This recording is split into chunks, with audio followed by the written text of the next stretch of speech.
You awakened spiritually and felt the urgent need to tell everyone what you saw. Stop. Thoth sealed 5 pieces of knowledge in the emerald tablets for one simple reason. There are doors that only open from within. Speaking too soon doesn't illuminate. It extinguishes. It destroys. They told you that sharing wisdom is generosity. Even modern gurus repeat, teach what you learned.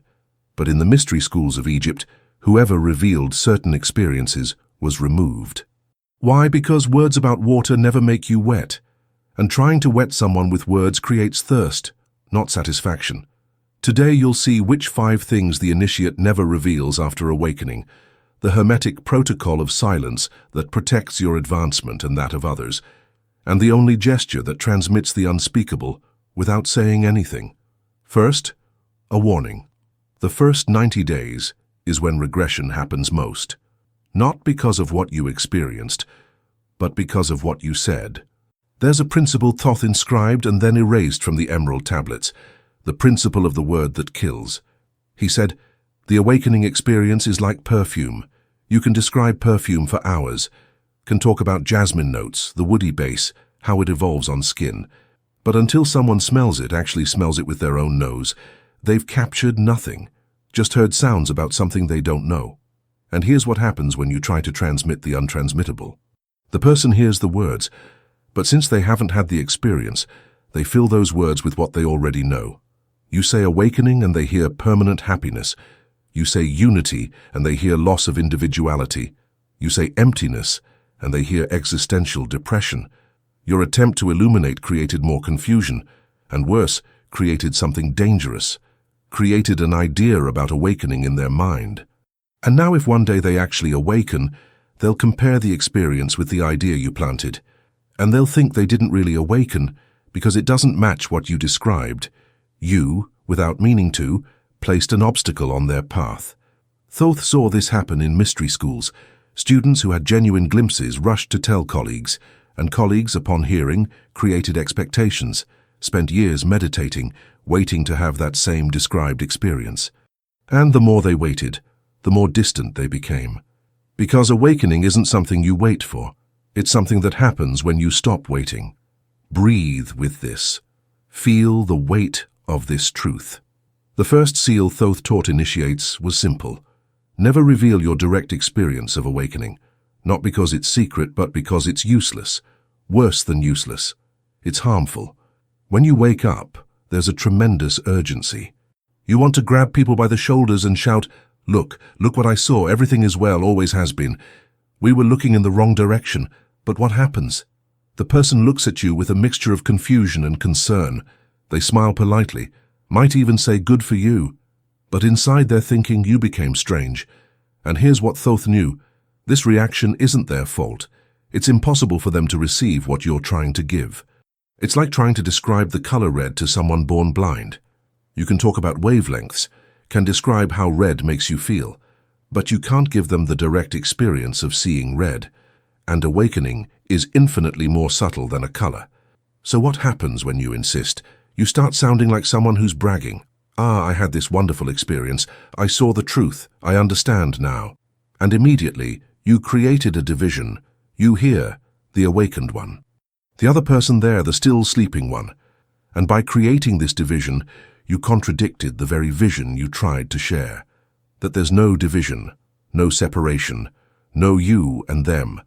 The initiate learns to keep silence about their awakening, not out of false modesty, but because they understand that speaking is like pointing a finger at the moon.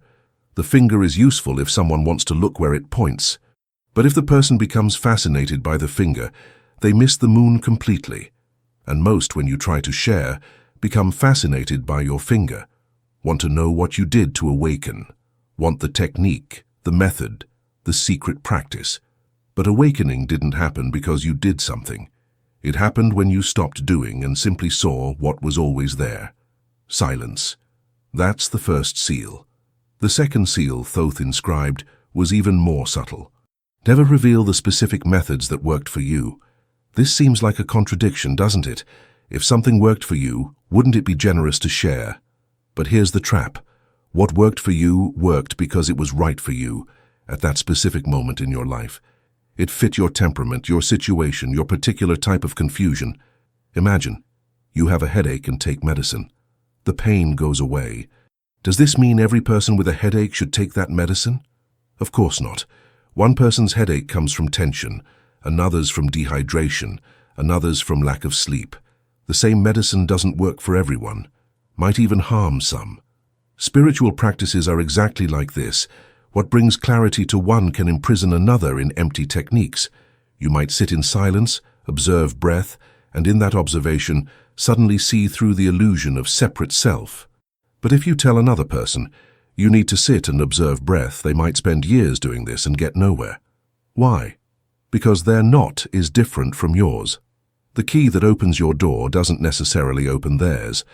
There was a student in the schools of Thebes who went to his master and said, "Master, I've been meditating for 5 years exactly as you taught, and still haven't awakened." The master laughed and said, "Then stop meditating." The student was shocked. "But you told me to meditate." "Yes," said the master, "and now I'm telling you to stop. You transformed meditation into another way to try becoming something you think you're not. Stop trying to awaken and see if you're not already awake. Understand? The moment you give someone a method, they transform it into a goal. Think, if I do this correctly, I'll achieve enlightenment. And now they're further from awakening than when they started. Because they created a future where they imagine they'll be complete. But awakening isn't in the future. It's now. It's seeing what's already here, not creating something new. So the second seal is this: keep silence about your methods, not because they're secret, but because sharing them can imprison others on paths that aren't theirs. The third seal is perhaps the hardest to honor. Never reveal your perceptions about other people. When you awaken, something curious happens. You begin seeing through masks. See when someone is operating from fear, when they're defending an image, when they're lost in their own story, and there's a huge temptation to help by pointing this out. But this is almost always a mistake. Why? Because people aren't ready to see themselves until they're ready, and when they're ready, they'll see for themselves. They don't need you to point it out. In fact, if you point it out before time, you'll only create resistance and resentment. Think of the butterfly struggling to emerge from the cocoon. You think, I can help. I'll cut the cocoon and free the butterfly. But if you do this, the butterfly dies. Why? Because the struggle to emerge is what strengthens the wings. Without this struggle, it can't fly. Similarly, people need to struggle with their own confusions in their own time. Your helpful insight, delivered before they're ready, can harm them. Thoth observed this constantly. Initiates who saw their companions' limitations and, with good intention, pointed them out. The result? Fights, separations, and the companion became even more trapped in the pattern the initiate tried to reveal, because the revelation didn't come from within. It came from outside, and everything that comes from outside is experienced as attack. Imagine a friend complaining for hours about how they were treated unfairly at work, passed over for promotion, and you see clearly what's happening. They have certain arrogance, a way of dismissing others' ideas that makes them difficult to work with.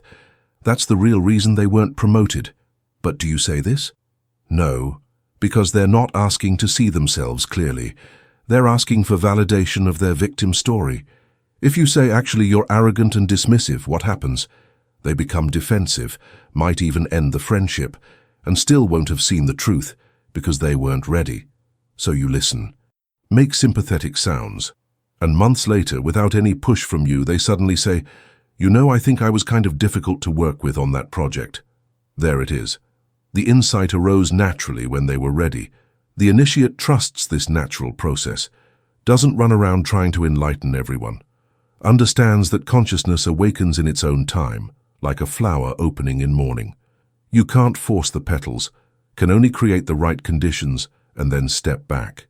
Third seal, silence about what you see in others. The fourth seal is perhaps the most dangerous to break. Never reveal your experience of emptiness. When you truly awaken, one of the things you see is that there's nothing solid anywhere. Everything you thought permanent and real reveals itself more like dance, flow, process. Your own sense of self, which seems so solid and continuous, is actually more like a river. You can say there's a river, but if you try to grasp it, you only catch water passing through fingers. The river isn't a thing, it's an event. This perception can be incredibly liberating. Means you're not trapped being who you think you are. Means all your problems, all your anxieties, all your carefully constructed identities are like clouds passing through sky. But to someone who hasn't seen this yet, it sounds terrifying. Seems like you're saying nothing matters. That everything is meaningless. That we're just random collections of atoms bouncing around without purpose. Thoth saw this happen. An initiate, ecstatic with the perception of emptiness, tried to share. And the person heard. You don't exist. Your life has no meaning. Everything you love is illusion, even though that's not what the initiate meant. There was a scribe in Karnak who made this mistake. Was having dinner with a colleague who talked about future plans, everything they wanted to accomplish, the person they wanted to become. And the scribe said, somewhat recklessly, "You know, there really isn't a you to accomplish anything. What you call yourself is just pattern, thought habit. It's not real the way you think." The colleague looked as if he'd announced he was going to rob a bank. "What are you talking about? Of course I'm real. I'm sitting here. I have thoughts, feelings, memories," and became deeply disturbed. Thought the scribe was denying his existence, dismissing his life as meaningless. What the scribe was trying to say is that he is real, but not in the way he imagines, not a separate, isolated self trapped in a bag of skin. The entire universe expressing itself as specific pattern called him, but the colleague couldn't hear this because it threatened his entire sense of identity, and without stable identity felt he would crumble. This is why the great masters throughout history were very careful about who they shared the deepest teachings with. Understood these teachings are like medicine. In the right dose, at the right time, they heal.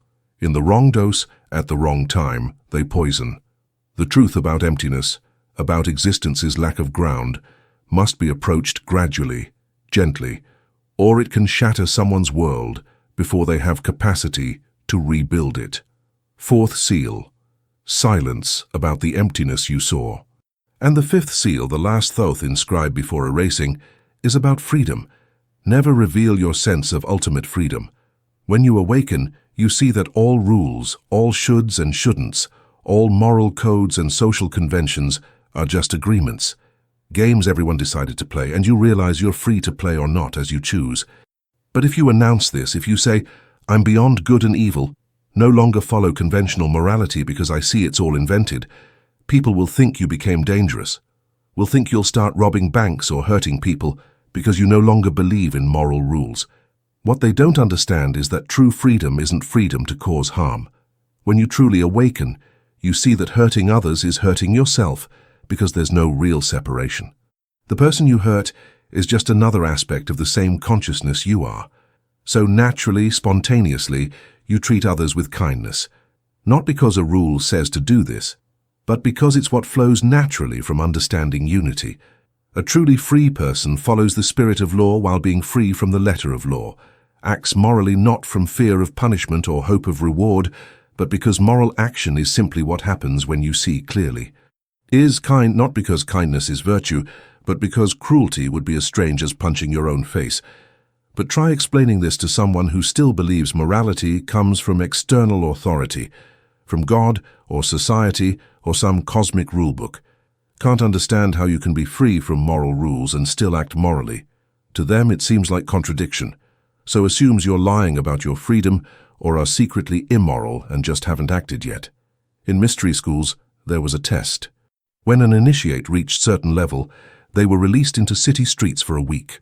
No rules, no supervision, completely free. And when they returned, the master asked, "What did you do?" If the initiate had gone around hurting people, stealing, causing chaos, they were expelled. Why? Because they hadn't truly awakened yet. Still saw themselves as separate. And when you see yourself as separate, you can hurt others because they seem not to be you. But the true initiate returned and said, "I lived as I always lived, was kind, helped where I could, followed laws, not because I had to do this, but because it was natural to do this." And the master smiled. Now you're free. So the fifth seal is this: silence about your freedom. Live it. Don't announce it. Follow social conventions even knowing they're conventions. Play the game because not playing would create unnecessary conflict. Pay your bills. Obey traffic laws. Treat people with respect. Not because you must, but because it's simply easier and more harmonious to do so. You're like master actor who knows it's all a play, but gives everything in the performance anyway. So here are the 5 seals Thoth inscribed. Never reveal your direct experience of awakening. Never reveal the specific methods that worked for you. Never reveal your perceptions about other people. Never reveal your understanding of emptiness. Never reveal your sense of ultimate freedom. Does this mean you can never speak about spiritual matters? Of course not. But there's a difference between pointing towards something and claiming you've captured it. There's a difference between offering possibility and insisting on conclusion.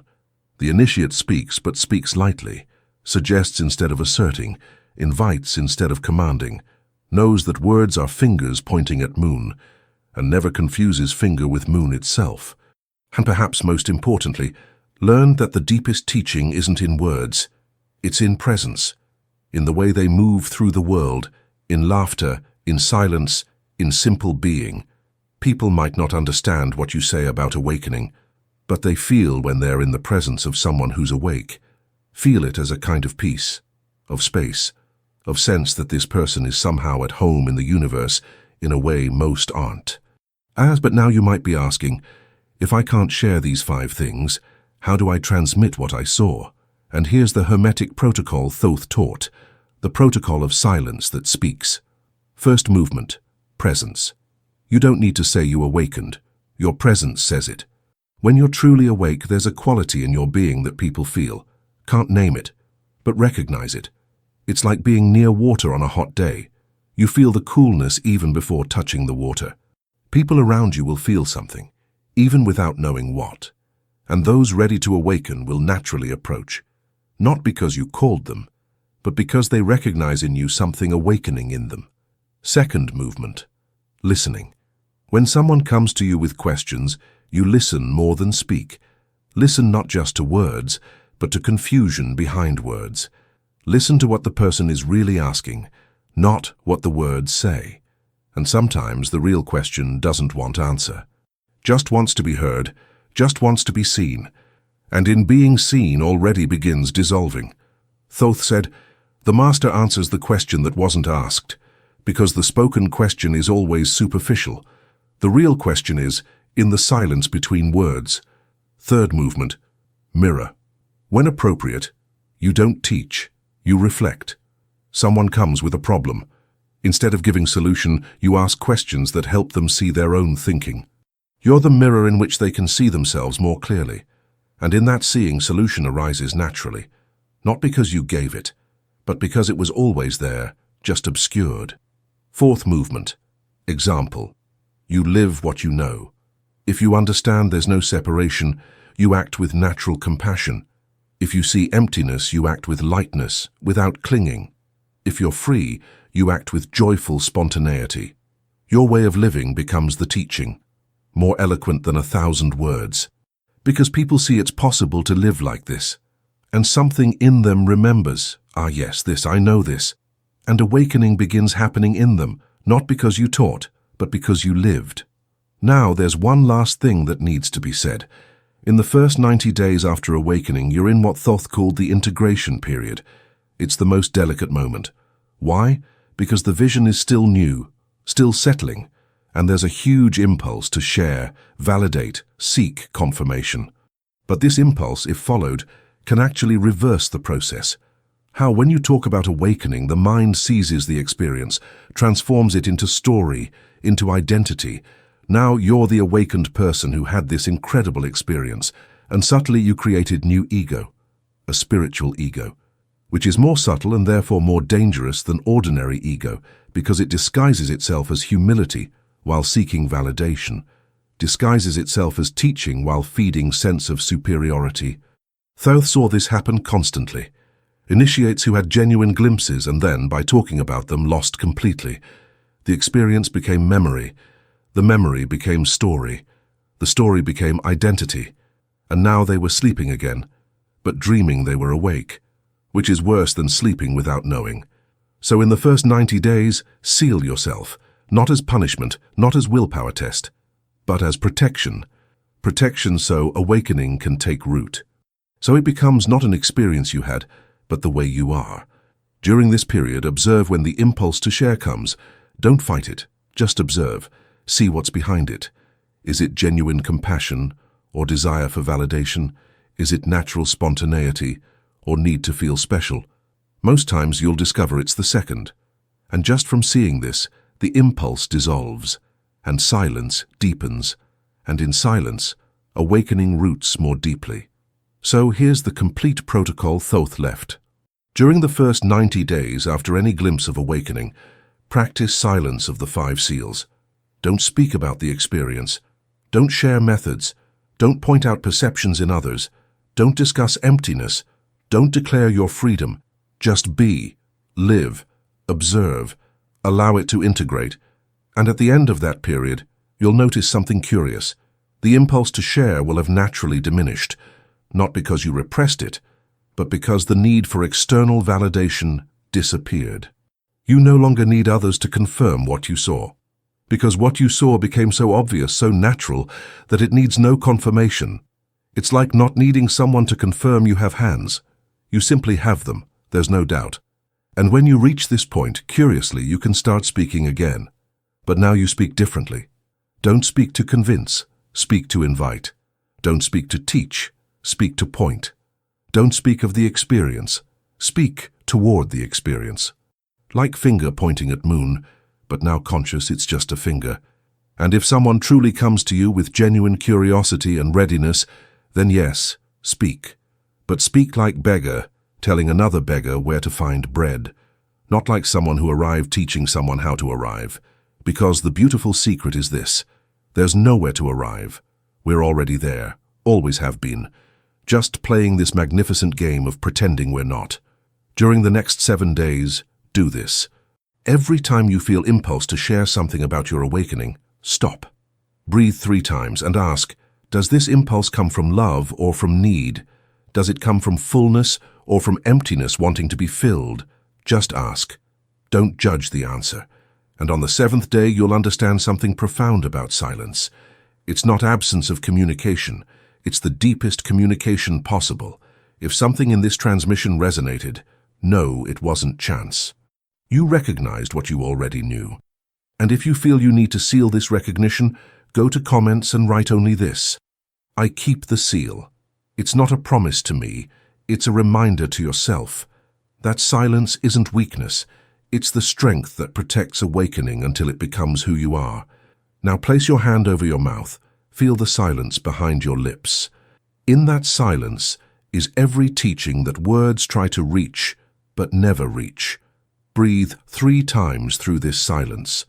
And recognize you don't need to prove you awakened. Your life is the proof, not in words, in presence. Thoth sealed 5 pieces of knowledge not to hide them, but so you'd discover them in yourself, the way only you can discover. And now you know, the seal doesn't lock, it protects, until what's inside becomes so strong it no longer needs protection, and then the seal opens itself, from inside out, as it was always meant to be. Thoth saw you, and silence guards you.